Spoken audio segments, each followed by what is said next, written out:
And there are some very simple changes that you can make. And I encourage people, if it's starting to feel overwhelming, to kind of take a step back.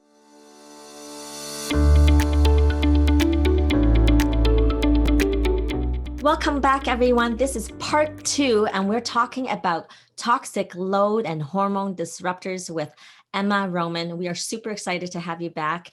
Emma, let's share with the world who you are, what you're doing, and we're going to just dig deep right away. Hi, everybody. Thanks for having me back. I am an environmental engineer and a mom of 2. I spent a decade in the green building field, supporting healthy indoor spaces and green communities. And when I had my second child, I realized the importance of taking action in our own homes. And I got very frustrated by my own research. And so I accidentally created a blog while on maternity leave with my second child as a way of bringing all of the research that I had been doing to a central place, more to help sort out what was going on in my brain than anything else. But I realized that a lot of other people were struggling with the same things I was. And so for the last several years, I have been supporting moms and moms to be in navigating the world of toxins and what it means to create a healthy house to support a healthy family. And we love that because here's the thing, we live in our home and we don't really think that there's toxic stuff that we're being bombarded with, right? So you're saying, and I think you have a course on this where there's toxins or hormone disruptors in every room of your home. Can you speak to this? Yeah.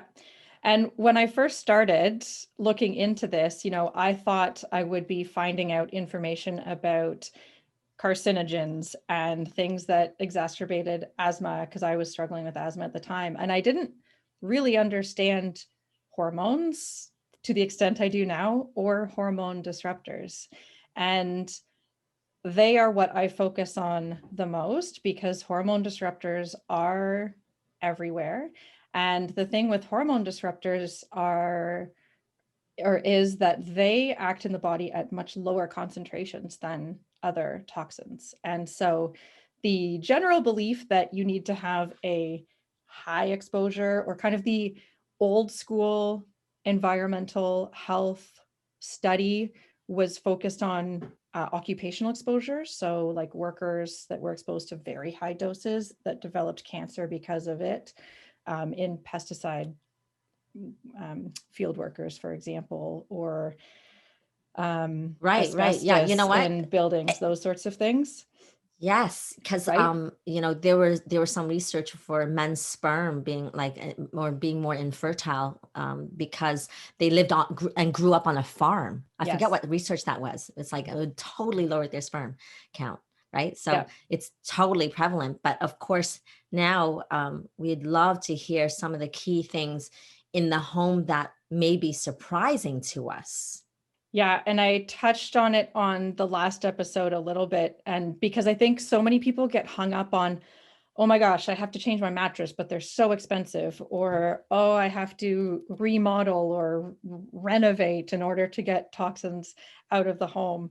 And there are some very simple changes that you can make. And I encourage people, if it's starting to feel overwhelming, to kind of take a step back and look at the things that don't cost a lot of money off the hop, at least. And I mentioned dust, which Tanya liked, because if you're already a good cleaner of Duster? your home, then Erotic cleaner? it's not such a big hurdle. And some people, don't like cleaning, but if you want cheap and easy, dusting can go a long way. Dust has been shown to have very high concentrations of hormone disrupting chemicals. So I keep either a cloth, or I have a lamb's wool duster just randomly. And so sometimes I'll just do a couple surfaces as I'm walking by, and I don't make a big deal about it, thinking that it needs to take me an hour. So there's lots of things that can be overwhelming because hormone disruptors are everywhere, but there are simple things that you can do. And there's been research that shows that simple swaps can have a big impact. Like I mentioned, hormone disruptors act in very low concentrations. And so every change that you make is going to decrease your total toxic load, which we talked about in the last episode. And it's going to allow your body to remove the toxins you are exposed to more effectively.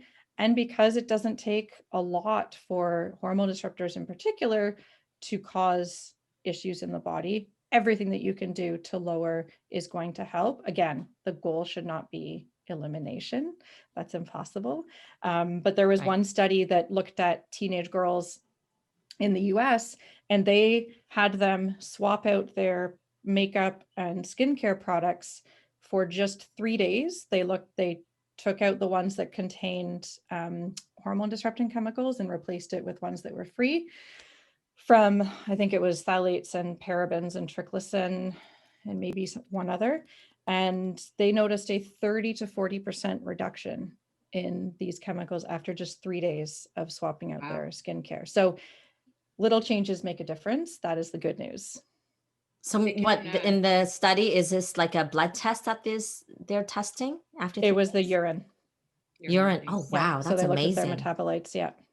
Do you often reference cosmetic database as a reference for helping people find alternative products? Or do you list a top 3 in terms of the best makeup or body products, hair? I do both. So I like to, the phrase, give a man a fish and he eats for a day, teach a man a fish and he eats for a lifetime. So I like to give and teach because people like easy answers, but I think it's super important that we become more conscious consumers and understand what we're doing for our changes to be sustainable. So I do give recommended brands, and I've got a shop page on my website that has some of my favorites. And I also have resources that have lists of brands, but also how to read labels. And so I do reference the environmental working group Skin Deep, and my favorite app is Think Dirty. Yes. They're not perfect, but they are often a good place for people to start. And I have a label reading training on my website as well that walks you through how to use them properly, because again, they're databases. They need to be used with a bit of a grain of salt and some understanding of the data that goes in and the data that it's spitting out. But it doesn't have to be complicated. I just like to help people use information so they can make decisions properly. No, I just can't get past the dust thing right now. Just for a moment. You're stuck on dust. No, because there's a cleaning, and then there's how can we have less dust? Like there's some things that we can do to have less dust. And then I'm also conscious and aware of those people. We are in COVID. Some people are actually still renovating, and they're living in like crazy dust because of renovations. So how do you address that? Yeah, so dust, there are some things that you can do to control it. So you can watch your humidity, and I tend to recommend keeping your humidity levels in your home between 30 and 50%. There are lots of different things at play with humidity, but dust can form when humidity is too high. So there's that. Some things you won't be able to control, like you could live near a major road, or you could live near a construction site, or you could be living in a construction site, as you mentioned. So other things you can do, make sure that you're using a high efficiency filter if you have forced air in your home, and that you're changing your filter out regularly. I tend to suggest that you look at it every month until you figure out what pattern you need for your own home. If you have pets, or if you have a high efficiency filter, it's going to need to be replaced more frequently than if you have a lower efficiency filter. So at most, it's typically every season, 3 months, but I usually suggest looking at it every month to figure out what you need. Wow. You recommend a HEPA filter? So you say high efficiency? Yeah, so the filters that go into your furnace, like those pleated filters, they'll have different efficiency ratings on them. So looking at ones that will trap allergens, like they have the description of what it is on the package, and the more efficient ones are more expensive. So it depends on what your budget will allow you to do as well. But the more you can get out that fine particulate, if you've got allergies, a lot of them will have like an allergen rating as well. And looking for electrostatic filters can help attract even more of that particulate matter too. So in terms of, you can also get a portable air purifier or air cleaner if you're suffering from health issues. I don't necessarily recommend those for everybody because the good ones, again, are very expensive. But if you're struggling, then they are something you can look at as well. Love this. I'm so glad I asked because this is very insightful, right? Because, people will just clean and clean, and really it's all in the air, and there's so much going on that there's not that much you can really do, right? So this in of itself is so important, because I don't know about you, but how many people are like, oh, I can just wait for the filter, like to change the filter because they're costly. Yeah. So it's like, oh, now we can shift our perspective and say, wow, we are going to, invest in changing out the filters more, because this is an investment for our health and our well-being in the long term. Yeah. And when you keep your filter in too long, it gets clogged. So theoretically, it's not allowing as much to pass through. So maybe it's like extra filtering, but it's also not allowing as much air through. And so one of the biggest and easiest things you can do is just to get more fresh air in your home, because your home, especially in the winter when it's all closed up, is actually more polluted than outside air. And so the more you can bring in fresh air into your home, again, free, easy thing to do. I know in winter it's hard because it's cold, but some people open their windows for 5 minutes a day, even in the winter, just to flush it out.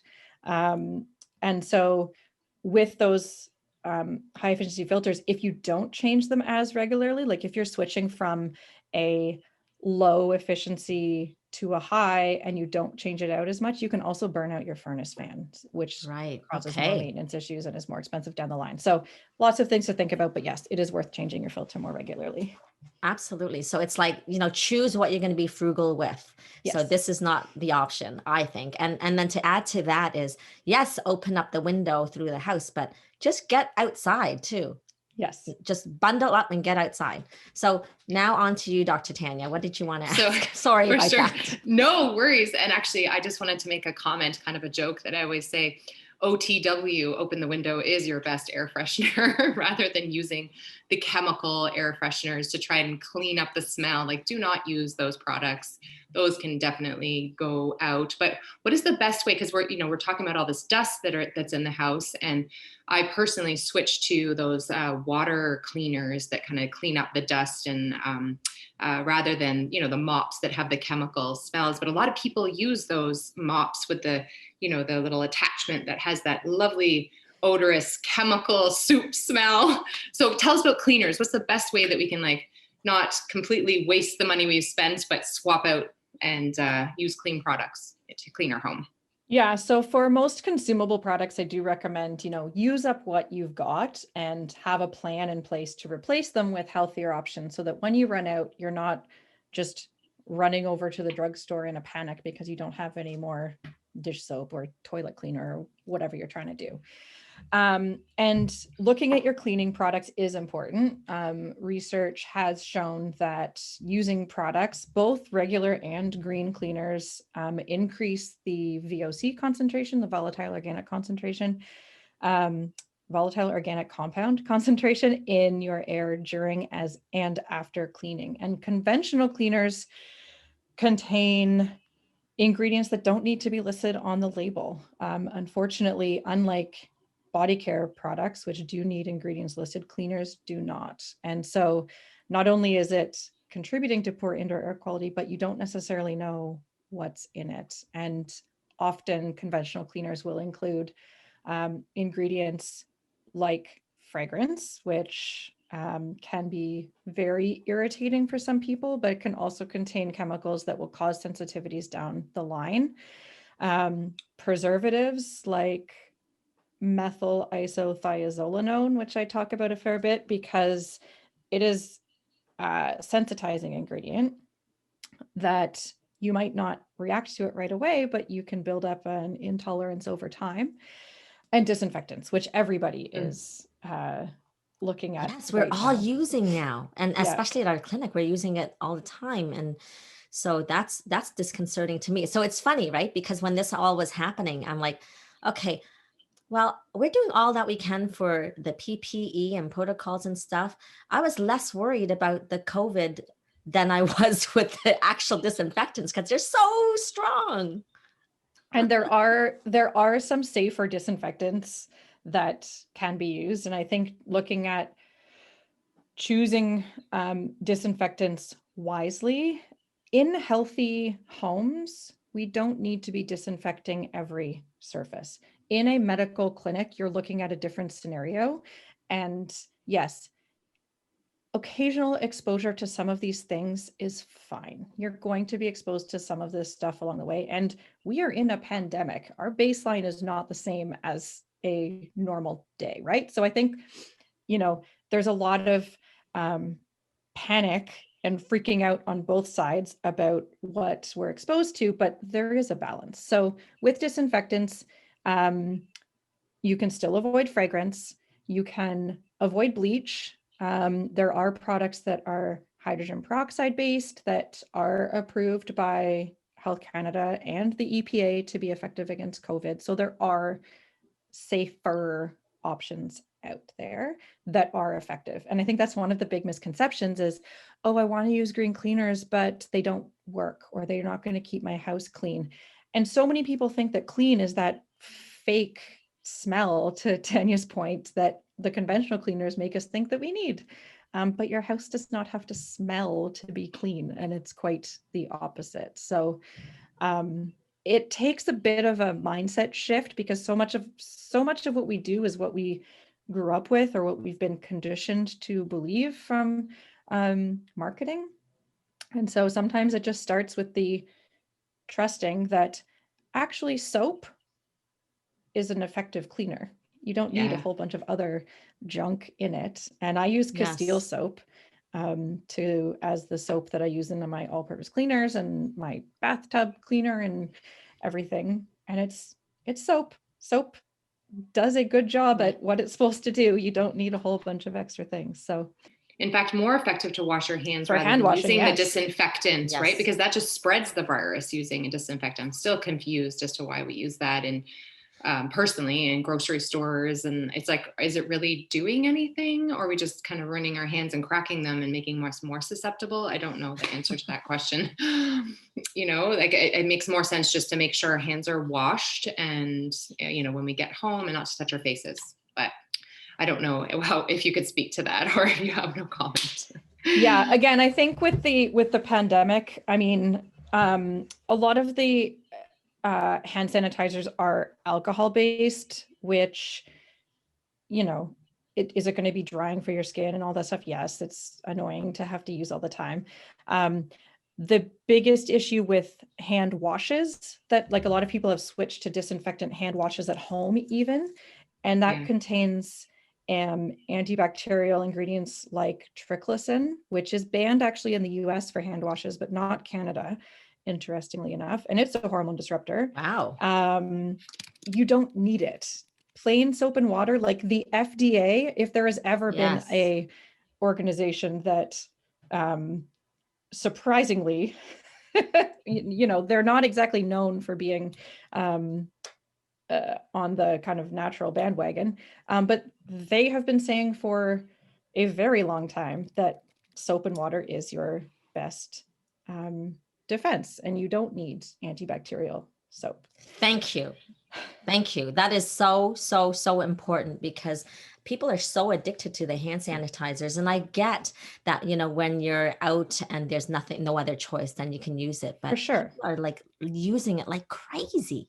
So thank you for addressing this. And I see that we're kind of running out of time again. We could just talk to you all day. There's just so much to cover, right? Yeah. So interesting. I've learned so much already. And I think that let's leave it off. And then maybe, one day we'll have you back on and we'll grab some more. But to close off, is there any one last words of wisdom you want to share with everyone before we ask you about you? I think the important thing to remember is that addressing toxins absolutely does matter. There is very credible science behind it, and it's important to take action. And if you're feeling overwhelmed, I have loads of resources. I've got free downloads on how to reduce your toxic load. I've got resources on a room by room hormone disruptor checklist and loads of stuff on my website, because I know how important this is, and I don't want you to feel like you have to do it alone or feel totally panicked about everything. So love it. Thank you. And you've created online courses. So, you have to check that out too. And it doesn't break the bank, and it's just an investment in your health. So thank you for creating this content for everyone to get access to. So important. thank you. And how did you fill your teacup this week? This week was a very hard week. So I will use an example not from this week. That's okay. Perfect. That is very realistic. I love it. Yeah. Mhm. Yeah. I'm trying to get better at going outside. And it's easier for me to do when the kids are in their normal routine and whatnot, but when they're home all the time, and I'm trying to work and parent at the same time, it's easier to get distracted. So definitely outside time, even in this kind of crazy chaos, is something that feeds my soul. Awesome. Thank you so much, Emma. Thanks for having me. Yes. And, guys, if you want to subscribe to our Apple podcast, please do so. DM us with a screenshot by giving us a 5-star rating, comment, screenshot, DM us, and we will pick a winner at the end of the month. 30 minutes of free consultation with either Dr. Tanya Wild or myself, and you are set to go. Thanks, guys. Till next time.